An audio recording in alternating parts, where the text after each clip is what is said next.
Space, a final frontier.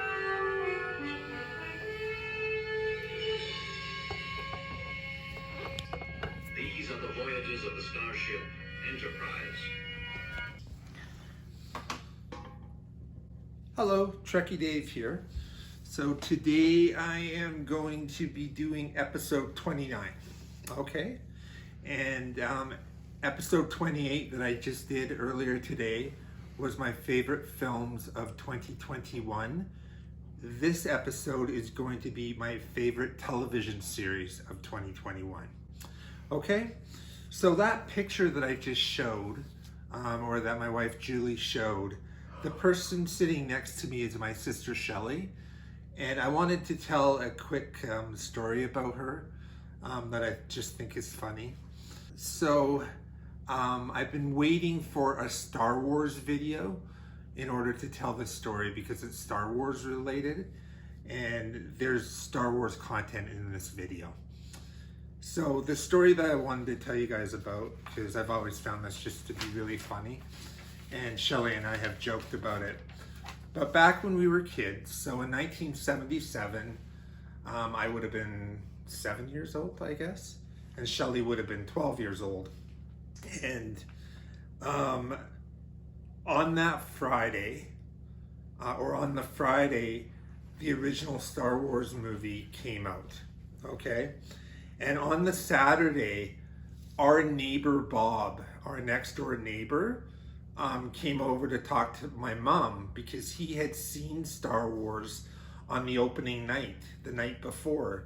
And he knew, if I remember this correctly, but I think it's because he knew of her love of Star Trek, or our love of Star Trek, that he came over just to mention to her that this film was extraordinary. Nothing he had ever seen like it. It blew him away, and that he knew that she would love it.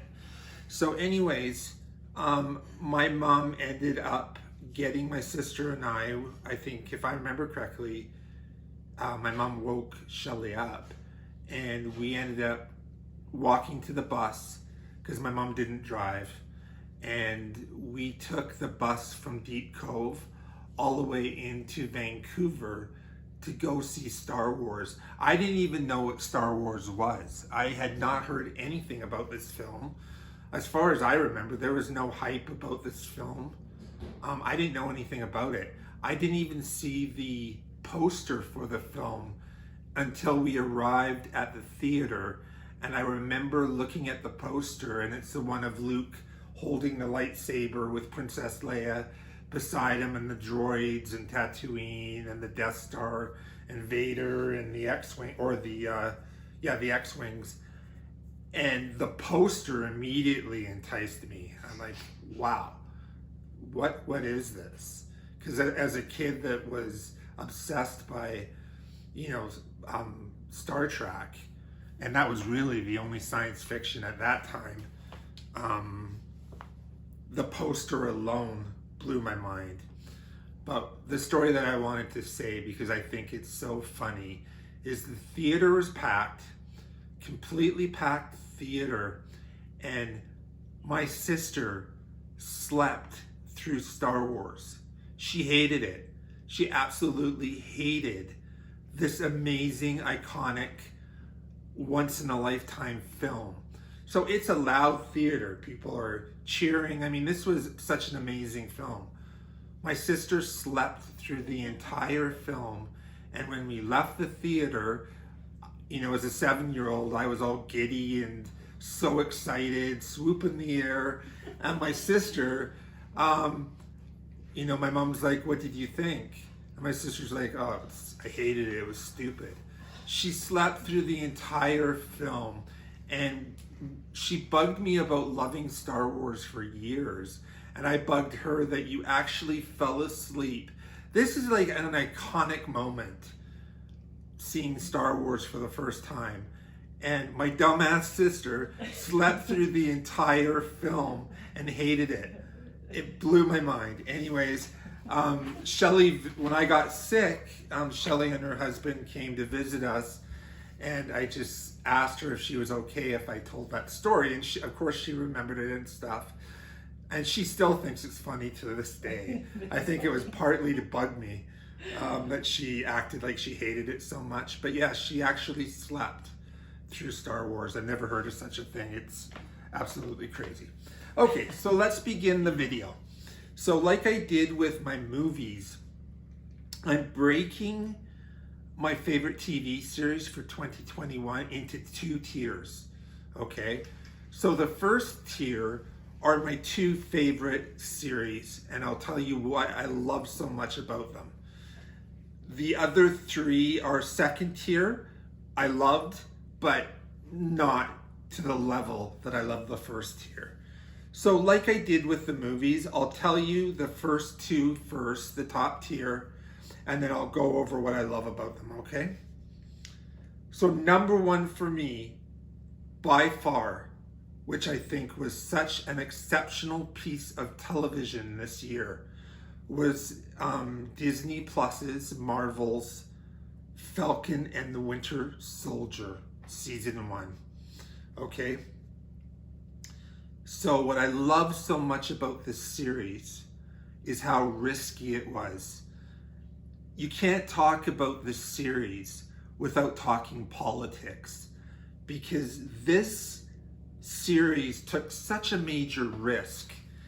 And what I loved about it so much is it presented both sides of the culture war. And when I talk about the culture war, I'm talking about the left of the political spectrum and the right of the political spectrum. Now, I'm not talking about Trumpism, because that's a Nazi movement, and I'm not even going to get into that. But just the normal right, the normal, legitimate conservative right, which I've been a part of in my life, because I voted conservative in Canada. I consider myself a progressive conservative, but I'm also willing to vote liberal, and I voted liberal in my life. I'm not entrenched in one politics or the other, but Trumpism is a whole other Nazi movement I'm not even going to get into. So when I talk about the left and the right, I'm talking about legitimate left and right. So when I talk about the right, I'm talking about people on the right with legitimate conservative values, not what we're seeing right now from Trumpism. Okay, so that's what I'm discussing here. So when I talk about the right, I'm not talking about Trumpism, which is a separate thing that I don't even want to think about. It sickens me so much. Okay, so what I've written here is this show took so many risks, and part of it was by addressing the culture war and addressing the legitimate things about the culture war. So first off, it presents both sides to us. So on one side you have the flag smashers and how that's represented by Callie, okay? And then on the other side you have the John Walker character. What I love so much about this show was Sam's speech at the end. I love it when he says, he's a black man wearing the stars and stripes, and millions of people will hate him for that. He even makes a comment that unlike Captain America, talking about Chris Evans, he doesn't have blonde hair and blue eyes. Okay, I love that they address racism in this. I love his speech where he talks to the senator and he says all that he knows it's complicated, but all that he knows is that we, both sides, can do better. I love that. Sam's speech actually brought a tear to my eye. And I loved that Kevin Feige and the people behind this show were willing to take the risk to address both sides and do it in an adult and constructive way. I loved it. I thought it was just incredible. Also, just little things here. I love Sam's outfit. To me, this final of Falcon and the Winter Soldier was as good as a Marvel film. I loved it that much. And in terms of the right in this film, I loved the John Walker character. I love that he's complex. I thought he was the best character presented in this show. He's a war hero. He's made sacrifices. There's a complexity to his character. He's not, like a black and white villain, or he's presented as a complex, real human being. So I love that. And the Callie character as well, because I understand where she's coming from as well. Obviously, with both of them, I don't agree with Callie murdering people for her cause. That's not right. And I don't agree with what John Walker did either. But in both cases, it's presented. Sorry, I just need a bit of water here. One quick sec.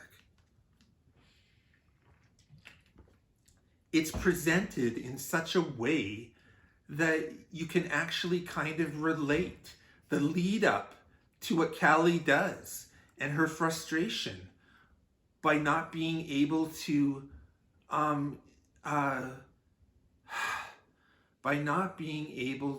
get the people in authority to do the right thing, or what she perceives as the right thing, and that Sam and Bucky can also see as the right thing. I found that to be very interesting.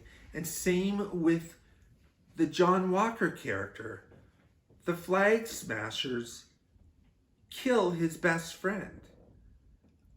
So it's not right for John Walker to kill somebody, especially when he misidentifies who actually did the killing and kills the wrong person. I found that to be an interesting choice as well. Again, adding a level of complexity. I love that when John Walker creates his own shield, he puts his Medal of Honors on that shield.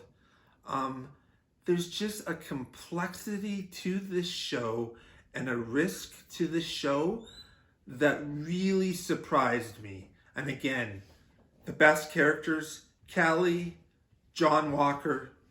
I thought John Walker was incredible, and Sam, but also Bucky. Something else I loved, just such great acting moments from Sam and Bucky.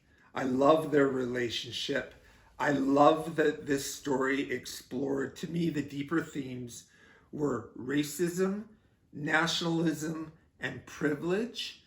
And I loved that this show unapologetically went after the culture war that we're currently in and tried to find a middle ground where both sides can come to a... And again, this has nothing to do with Trumpism, but the legitimate right, the legitimate conservative movement, and the left. And how there is middle ground there if people are reasonable. I loved it.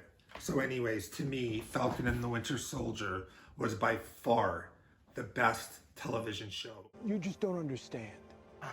I'm a black man carrying the stars and stripes. What don't I understand? Every time I pick this thing up, I know there are millions of people out there who are going to hate me for it. Even now, here, I feel it. The stares, the judgment. And there's nothing I can do to change it. Yet I'm still here. No super serum, no blonde hair or blue eyes.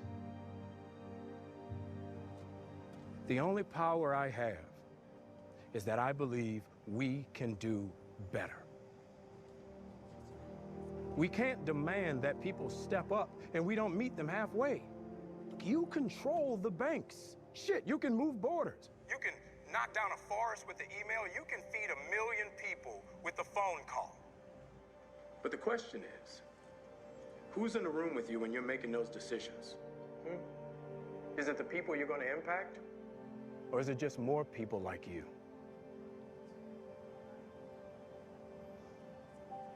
I mean, this girl died trying to stop you. And no one has stopped for 1 second to ask why. You've got to do better, Senator. You've got to step up. Because if you don't, the next Carly will. And you don't want to see 2.0. People believed in her cause so much that they helped her defy the strongest governments in the world. Why do you think that is? Look, you people have just as much power as an insane god or a misguided teenager. The question you have to ask yourself is, how are you going to use it?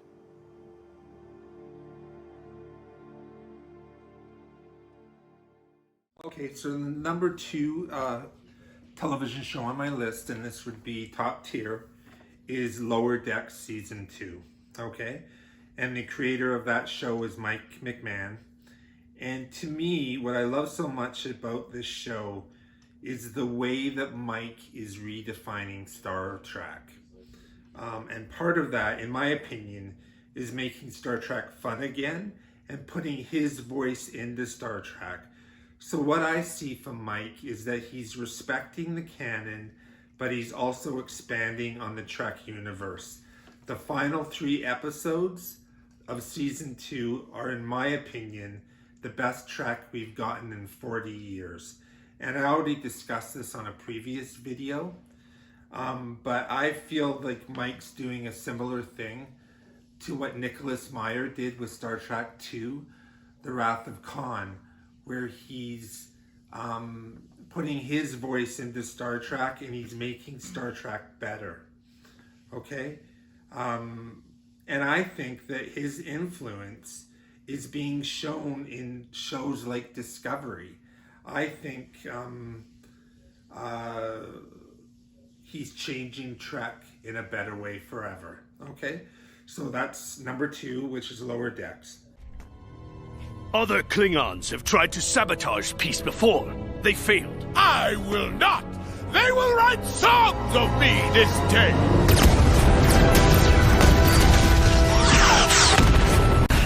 Evasive maneuvers! Shields at 17%! Captain, we can't last much longer!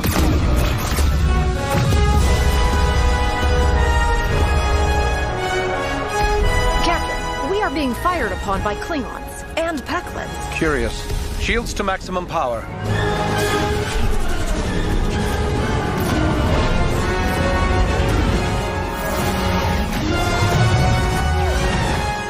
The Peklins appear to have Klingon weaponry. Primary shields are failing. Captain, the project I have been working on is a regenerative shield amplifier. I believe it may help. This has not been tested.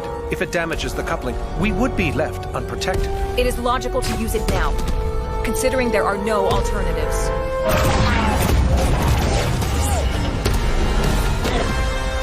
My instinct tells me it will work. Implement the program. Okay, now this is off of my top tier now, but my 3rd favorite television show of 2021 is Discovery Season 4. And the creative person behind the show in Season 4 is Michelle Paradise. Okay? What I love so much about this show right now is the writing. I think the writing has been exceptional. The best writing that Discovery's had over its 4 seasons. Okay? And I discussed this on a previous video just a couple of videos ago, but the whole anomaly storyline, I believe it's V'ger because of a bunch of visual hints that are in Discovery Season 4. But one of the big ones for me is thematic meaning, because one of the deeper thematic meanings that I'm seeing this season is the exploration of AI through the Zora character. So Zora is Discovery's computer, and it's gotten sentience in, it's become sorry, what's the word? Julie, what's the word? It's become a living thing. So Zora, the ship's computer, has become a living thing. And the show is exploring the theme of AI. That was a major theme of Star Trek: The Motion Picture. And V'ger, of course, was living artificial intelligence. So that's why I think the anomaly, or one of the big reasons I think the anomaly is V'ger, because thematically it ties it all together. Okay? As always, season 4, like all of Discovery, has stunning visuals. I love the Mr. Saru character, and I love what they're doing with Burnham as the captain. It's so well acted and it's so well done. Okay, number 4 on my list is Hawkeye Season 1. I love the Christmas setting of the show, and the New York setting. I love Clint's family. They're adorable. I think they just come off as very real. So I like the Clint character. I like the Kate character. I like how it expanded the Marvel Universe. The whole thing with the comedy in it with the tracksuit mafia. And one of the things I just wanted to comment on quickly is there's little touches with this show that I thought were really well done. A really good friend of mine is my friend Woody, who I've been friends with for 40 years, since elementary school. And Woody is deaf. He has a hearing impairment. Julie, yeah, he has a hearing impairment. Basically, my friend Woody has a hearing aid. And there's little character moments in the show that just came off as really real to me. And one of them is connected, because I love this scene at the beginning of the show in episode 1 where Clint and his family are at Rogers the Musical. I love the whole Rogers the Musical, the whole idea of, you know, Marvel being a Broadway show. I thought that was really well realized and very funny. But there's a great moment where Clint turns his hearing aid off. And that moment was so real to me, because being a friend of my friend Woody for 40 years, we've been at events. Like we've been, like I've seen probably 5 Grey Cups with Woody, where, you know, you have a crowd of 65,000 people, and I'll be talking to Chris and I'll realize that he turned his hearing aid off because it's so loud that he was annoyed. So he turned it off. So when I was watching that scene from Hawkeye, it just came off as so real, because one of my best friends does that. And I just thought that was really funny.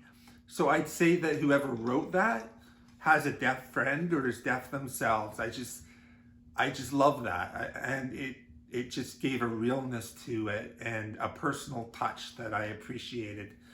I just thought it was a great show, and I loved it. So anyways, that's Hawkeye. Okay, the last one I wanted to quickly talk about, this is number 5 and my last one on my list, and that's the Book of Boba Fett. I love how the Book of Boba Fett, like The Mandalorian, expands and explores Star Wars with the original Western theme that George Lucas was trying to capture. But in the Book of Boba Fett specifically, it goes into the whole mafia theme as well. The whole idea of Fett taking over Jabba's mafia organization and how he wants to handle it differently. I think it's been really well realized. But the biggest thing is how both shows, The Mandalorian and the Book of Boba Fett, has brought in Luke and Ahsoka. And of course, I love The Mandalorian and Grogu and so forth. I love what they're doing with Star Wars right now. I think it's the best Star Wars, just like with Lower Decks being the best Star Trek. I think it's the best Star Wars that we've gotten in a very long time. And I love what the creators behind this show, Jon Favreau, Dave Filoni, Bryce Dallas Howard, Robert Rodriguez. And I know that Robert Rodriguez and Quentin Tarantino are best friends. I would love to see Rob pull Quentin into this. I think it would be incredible what we could see. I know there was discussion about a Quentin Tarantino Star Trek film because he's such a huge Star Trek nut. And if he loves Star Trek, I don't know too many people that love Star Trek that don't also love Star Wars. So I would love to see that. So anyways, so right now, what I'm seeing is I love what Star Trek's doing under Alex Kurtzman. I think he's doing an amazing job as the person behind the whole thing. And same with what Kevin Feige is doing with Marvel. And same thing with what Jon Favreau and David Filoni is doing with Star Wars. I love that Star Trek and Star Wars and Marvel are becoming, in television, are becoming year-long projects with multiple shows. So like with Star Trek, I cannot wait to see Strange New Worlds. With Star Wars, Kenobi. I mean, it's going to be Ewan McGregor. It's going to be incredible. And then Marvel with Moon Knight. I cannot wait to see it. So basically, that's it. That's my 5 favorite television shows, with those 2 shows on the top tier. The top tier was Falcon and the Winter Soldier and Lower Decks Season 2. But I loved all 5 of those shows.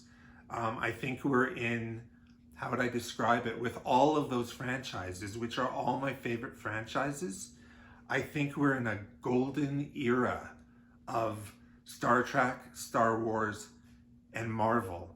And I love what they're doing. And I just wanted to communicate that. Okay? So that is it for this video. So, Trekkie Dave signing it off. God bless you. And I'll see you next time with episode 30. Wow. Episode 30. That's crazy. When I started this podcast, I guess call it a podcast. I don't even know what to call it. When I started this video. When I started this channel back in September, honestly, my goal was 3 episodes. I thought it would be incredible if I could get 3 episodes done. And wow, we're at episode 30. That's pretty cool. So anyways, that's it. So God bless you. Take care. And Trekkie Dave ain't gonna go. Okay. New batteries needed. Apparently. So anyways, Trekkie Dave signing off. Thank you. Take care and God bless.